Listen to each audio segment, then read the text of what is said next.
GDP growth असरदार है, inflation rate में गिरावट भी बरकरार है और शेयर बाजार में आईपीओ की बहार है। जी हाँ, किसी भी देश के इकोनॉमी के तीन बड़े स्टैंडर्ड होते हैं: शेयर बाजार, बढ़ता हुआ जीडीपी रेट और गिरता हुआ इन्फ्लेशन रेट। और अगर शेयर बाजार के स्टैंडर्ड के बारे में बात करें तो शेयर बाजार वही अच्छा माना जाता है जहां पर लगातार आईपीओ की लॉन्चिंग होती है।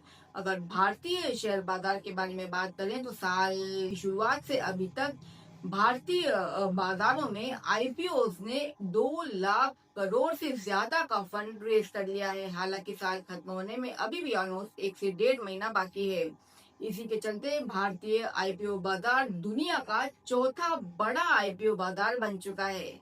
अब आप हमें कमेंट सेक्शन में कमेंट करके बताइए कि इस साल आपने किन किन आईपीओ में पैसा लगाया और वो कौन से आईपीओ थे जिनसे आपने भारी मुनाफा कमाया। चलते हैं अब बाजारों की ओर, जानते हैं क्या रहा इस हफ्ते बाजारों का हाल। शुरुआत करेंगे बड़ी खबरों के साथ। सेबी यानी security exchange board of India ने डिजिटल गोल्ड को लेकर के एक एडवाइजरी जारी की है। दरअसल फिजिकल गोल्ड के रेट काफी बढ़ने से अब लोगों का झुकाव डिजिटल गोल्ड की तरफ हो गया है। वो इसीलिए क्योंकि फिजिकल गोल्ड को रखना अब और ज्यादा रिस्की हो गया है। हालांकि आपको इन्फॉर्मेशन के लिए बता दें कि जो डिजिटल गोल्ड होता है वो सेबी के रेगुलेशन में नहीं आता और उसे हम डीमेट में नहीं रख सकते। और उसका सबसे बड़ा जो नेगेटिव पॉइंट है वो ये है कि उसमें जो इन्वेस्टर है उसके प्रोटेक्शन के लिए कोई भी फैसिलिटी अवेलेबल नहीं है। तो अगर आप डिजिटल गोल्ड आप लेना चाहते हैं तो ये थोड़ा सा ज्यादा रिस्की ऑप्शन हो सकता है आपके लिए। इसकी बजाय आप गोल्ड ईटीएफ ले सकते हैं जो कि सेबी रेगुलेटेड भी है और उसमें इन्वेस्टर प्रोटेक्शन की फैसिलिटीज भी अवेलेबल है। तो अगर आप फिजिकल गोल्ड लेने से डर रहे हैं तो गोल्ड ईटीएफ आपके लिए एक अच्छा ऑप्शन है। चलते हैं दूसरी बड़ी खबर की तरफ जो कि अगेन प्रेशियस मेटल की तरफ से आ रही है। अगर आप गोल्ड को बैंक में रख करके गोल्ड के अगेंस्ट लोन लेना चाहते हैं और आपके पास उतना गोल्ड अवेलेबल नहीं है जितनी की आपकी बेसिक रिक्वायरमेंट है, तो ये खबर है आपके लिए। क्योंकि हो सकता है बैंक बहुत जल्दी गोल्ड के साथ साथ चांदी के अगेंस्ट भी लोन देना शुरू कर दे। ये हो सकता है नए साल की शुरुआत में, क्योंकि आरबीआई की तरफ से ये एडवाइजरी जारी की गई है कि बैंक बहुत जल्दी चांदी के अगेंस्ट लोन देना शुरू कर सकते हैं। अगर आपके पास 1 लाख रुपए तक की चांदी है, कि चांदी के सिक्के हैं या चांदी की ज्वेलरी है, तो 1 लाख की चांदी के ऊपर आपको 85,000 तक का लोन मिल सकता है।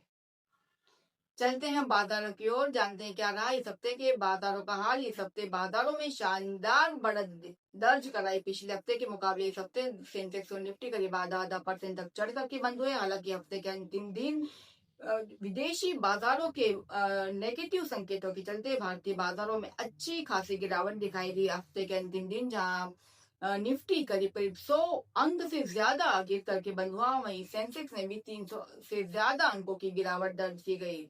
इस हफ्ते जो सबसे ज्यादा स्टार परफॉर्मर रहा वो रहा मारुति, जिसने करीब 1.5 से 2% तक की बढ़त दर्ज कराई। हालांकि गिरने वाले स्टॉक सबसे ज्यादा रहे मेटल सेक्टर के स्टॉक जैसे टाटा या स्टील, हिंडाल्को, वेदांता जैसे स्टॉक जो कि 2 से 3% तक लुढ़क करके बंद हुए। चलते हैं करेंसी बाजारों की ओर। इस हफ्ते सबसे ज्यादा चिंताजनक खबर आई करेंसी बाजारों से।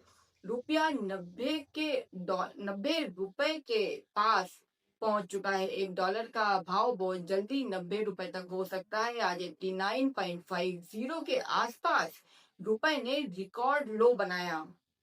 89.48 के आसपास ही इसकी क्लोजिंग रही है और इस गिरावट के पीछे का जो बड़ा कारण है वो बताया जा रहा है डॉलर इंडेक्स में गिरावट।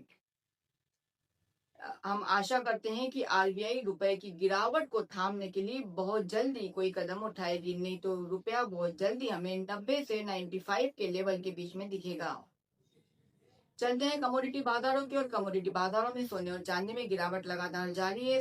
सोना हालांकि भारतीय बाजारों में हल्की फुल्की बढ़त उसने दर्ज कराई। करीब 400 से 500 रुपए की बढ़त उसने दर्ज कराई। 1,23,000 के आसपास सोना ट्रेड करता हुआ फिलहाल नजर आ रहा है। वहीं चांदी की अगर बात करें तो 1,50,000 के आसपास चांदी ट्रेड करती हुई नजर आई है। आज करीब इसने 2,500 रुपए तक की गिरावट इसमें दर्ज कराई। अगर क्रूड ऑयल की बात करें तो $62 के आसपास क्रूड ऑयल इंटरनेशनल बाजारों में नजर आ रहा है। ये थे इस हफ्ते के बाजारों के हाल। जाने के पहले आपको छोटा सा डिस्क्लेमर दे दें, अगर आप शेयर बाजार में ट्रेडिंग करना चाहते हैं तो ट्रेड करने के पहले अपने सेबी रजिस्टर्ड इन्वेस्टमेंट एडवाइजर की सलाह जरूर लें। मिलेंगे अगले हफ्ते। नमस्कार।